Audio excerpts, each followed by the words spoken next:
Hey friends, welcome back to a brand new vlog.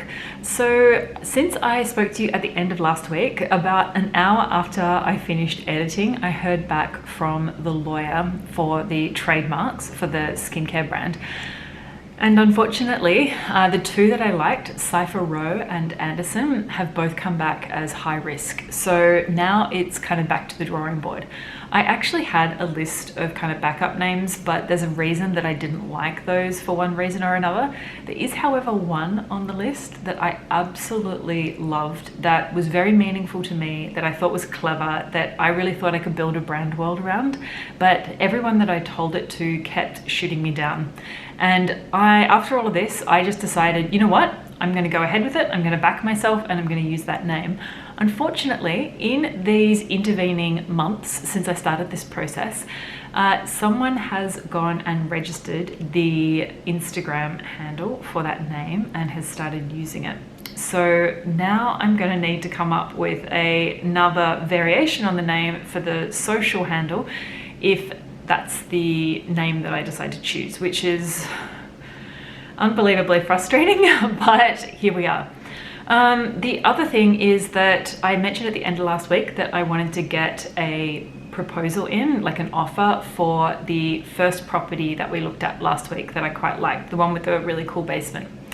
I put that proposal in and the broker has said that he wants to speak to me directly about it. So in about half an hour, I'm going to be chatting to him about that. I'm really hoping that he's not going to tell me to just go jump in a lake and that we'll actually get some progress on this, because it would be huge to actually get that milestone out of the way. It feels like with the laundry brand, the big thing that is holding back progress is finding a space, and with the skincare brand, the big thing that is holding back progress is the name. So I know it seems like that's all I talk about, but realistically there's actually not a lot that can go on at the moment until I sort those two things out. So fingers crossed we actually see some progress on these today, or this week I should say.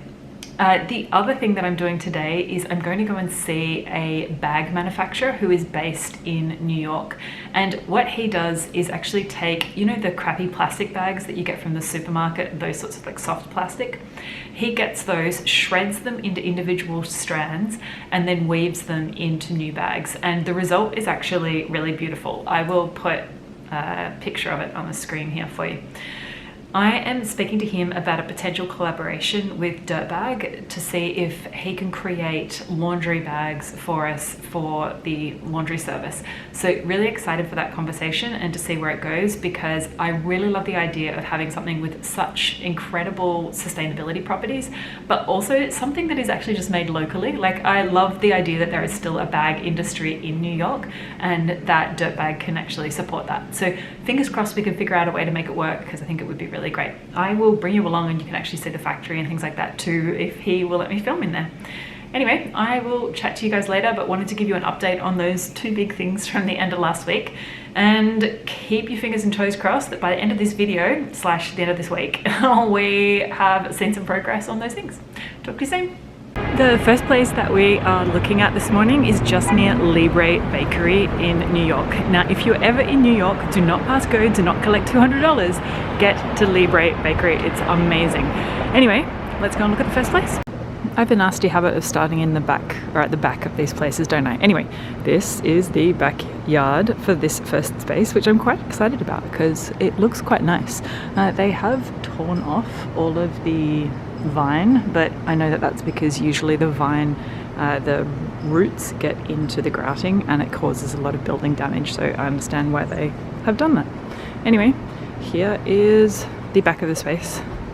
As you can see, this one is a lot more narrow than the others, particularly at the front, so I'll have to find out if it's possible to actually do something, like if it's still possible to get machines and things in. I think at the back here you could definitely get 2 sets, but it'll just be, I'm just not sure if I'll be able to actually get any in that front section, so I'll have to check that out. And in here is a bathroom which mysteriously has a shower, but the bathroom is nice and clean and new and neat, which is always a good thing. Anyway, there we go. You can see the whole space in this one. There is no basement. There's no basement, right? No basement. No basement. Anyway, there you go. This is the second space for the day, and for a change I'm actually standing at the front. So this one is split into two halves, this one, and then I'll walk through to the other side. They both have street entrances. This isn't load bearing though, so we can actually take it out if needed. So here's the other side of the space with like a little kind of service area. It used to be a cafe, they've only just kind of vacated the space. And then this is what used to be a kitchen area. Mysterious storage. And this is a door to the back area that I actually don't think we get access to. Hey, this is the bathroom. And kind of the rest of the kitchen space. So I think this one actually has some potential, but the ceilings are lower than I'd anticipate. The other thing is that there is a pipeline that runs through the middle of it, and we're not quite sure what it is, and it might actually stop us from stacking machines in that part of the space. I'll show you what I'm talking about. Ooh, come into focus, yes. So this pipeline that runs through here, I'm thinking it might actually stop us from stacking the machines in this space because we'd have to take out this lighting, and I'm not sure if that is actually enough clearance. And this is obviously the load bearing part, so we can knock through that wall, but then we still have the columns in the space. So anyway, I need to talk to the engineer and the contractor and see if it's going to work, but yeah, this is space number 2. Okay, so thinking that the last one is now off the cards because we just walked down the street and discovered that there is a double front laundromat slash wash and fold slash dry cleaner. I want to say like 100 meters down the street. So on the upside, business is doing so well that they need a double shop front. So yay. Starting at the entrance again for a change. This one has like a little entry area. It's currently an operating restaurant. This is not a load bearing wall though, so we can take it out. There's obviously like a wet bar in place and the whole kind of dining area. Through here, bathroom.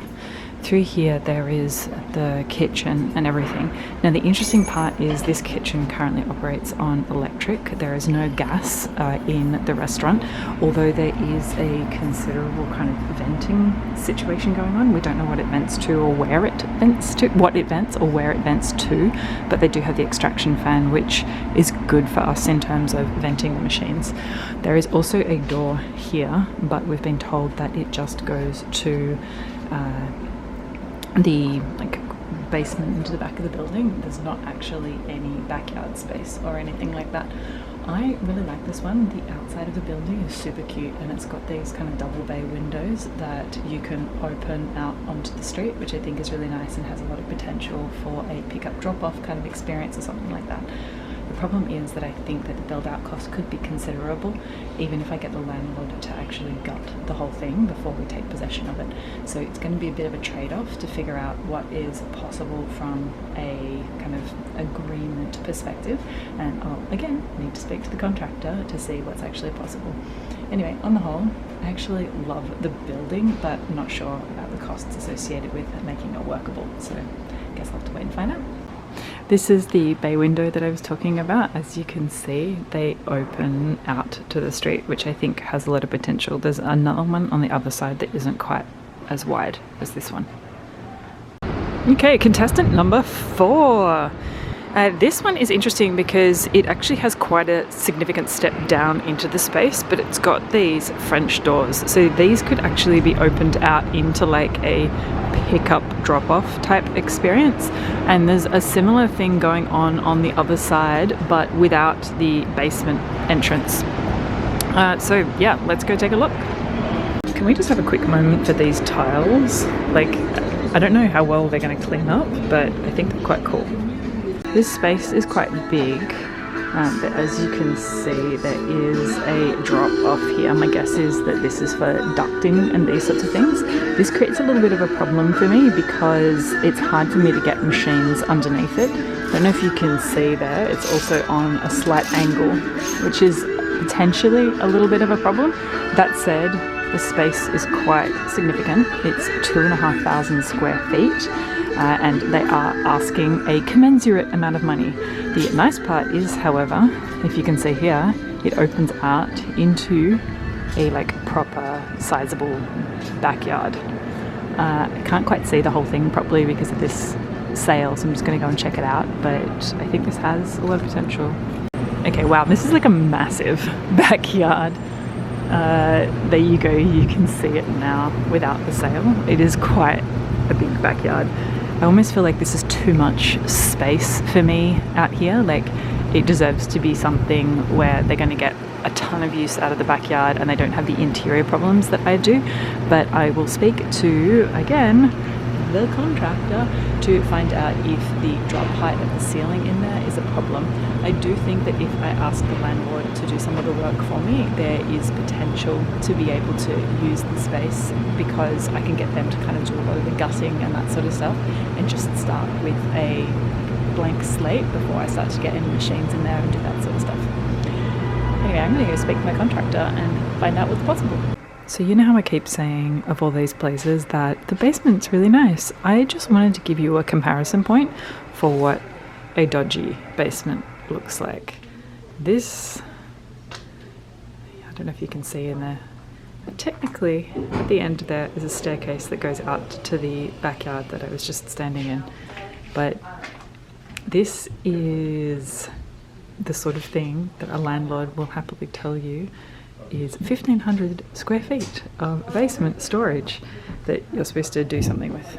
So yeah, this is what we're dealing with, which you can see now is why I am so excited when I find a basement that is well finished and looks okay, because this is the alternative. Yeah. I just wanted to catch up with you after the craziness of all the walkthroughs earlier to talk you through a little bit more about what it was that we were looking at. So of the 4 spaces, we've decided to only go ahead with the second 2, or the last 2. With the first one, it was a really beautiful space, but just after I finished filming, my contractor showed up and he said that he thinks that it's kind of an awkward space to be able to get the machinery into. So even though that one is like half the price of some of the other ones that I've been looking at, and it's in a really great location, the configuration of the space is going to make it a little bit hard to get enough machines in to be able to actually do the space justice in terms of it operating as a laundry service, but also having the experiential components that I have in mind for Dirtbag. With the second one, it could maybe work, but the challenge is there's a lot of like construction work that would need to happen in order to get it to even like a foundational place. And whilst it's probable that that's something that the landlord would probably take on for me, there's then also a lot more work that is needed to be able to get it, like in terms of design, up to spec. So in order to be able to like physically look like what I want it to look like. And then with the third space, this one has a lot of potential. I think it's really beautiful. The problem is, and like the outside of the space looks really cool. The problem is that it doesn't have gas in it at the moment. As I mentioned, the kitchen is currently electric, which I find incredible that they're actually operating a like restaurant with just electric stuff. But the residential building does have gas. I'm not sure yet if I'm going to be able to tap into that in order to be able to create the like gas lines for the space, which commercial dryers actually need to be able to operate. So this is a question that I have out on that one. I am putting an offer in on it so that I can kind of start conversations and start negotiations a little bit, but that's a big question. The other one is that there's no actual outdoor space at the back. There is technically like outdoor space out the front, so I can put something out the front if I get appropriate permits, but no outdoor space out the back. With the last one, the thing that I'm most excited about here is actually the backyard. As you saw, it was quite significant, and I can see a world where that actually turned into an experiential component for the space. So we started doing things like having like open air cinemas out there, or having collaborative pop-ups with like coffee carts and these sorts of things, and like actually making functional use of the outdoor space, because the backyard was like massive. So I think that has like a lot of interesting potential. I was quite entertained to see on the specs that they actually have the basement listed as 1,500 square feet, which I have no doubt that it is, but you saw the videos, it was actually pretty rough down there. It looked like you could kind of film a horror film down there. So I don't see myself actually using the space, but it's good to know that it's there and I could kind of do fit out on it later potentially, or like clean out part of it if it was something that I wanted to use just as an expansion opportunity. The main space though is quite good as well. It's got columns through it, which is always a problem to be able to work around, but I think it's achievable. The other thing is that this space used to be a restaurant and it was properly vented. So again, after I finished filming, I was actually speaking to my contractor, and he was pointing out to me that there is venting in place, and also it does have a gas pipeline. We don't know how big the gas pipeline is yet, so whether or not it works from a commercial laundry perspective, I don't know, but yeah, something to find out. So we have offers in on the last two, so now have proposals / offers out on 5 different properties. So we'll continue negotiations on all of those. They're all at various stages, but hopefully something moves quickly. I've given myself to the end of this month, so to the end of October, to actually be able to like figure out the property situation. If I haven't figured it out by the end of October, I'm going to actually pivot the business model away from needing to go and find a commercial lease, because at that point I will have been looking for 4 months and I don't feel like I can just sit around and like twiddle my thumbs and wait until something becomes available. Like I really want to keep moving. So if I haven't, it doesn't have to be like, I don't have to have the keys in hand, but if it's like organized, it's just a matter of paperwork, I'm happy with that. Otherwise, yeah, end of the month, I need everything sorted. So that's the wrap on the property for today. I will chat to you later in the week. So I'm beginning to think that maybe the problem is me. We've got to the end of another week and the 2 big blockers on both of my businesses still exist. On the skincare brand, this is the name situation.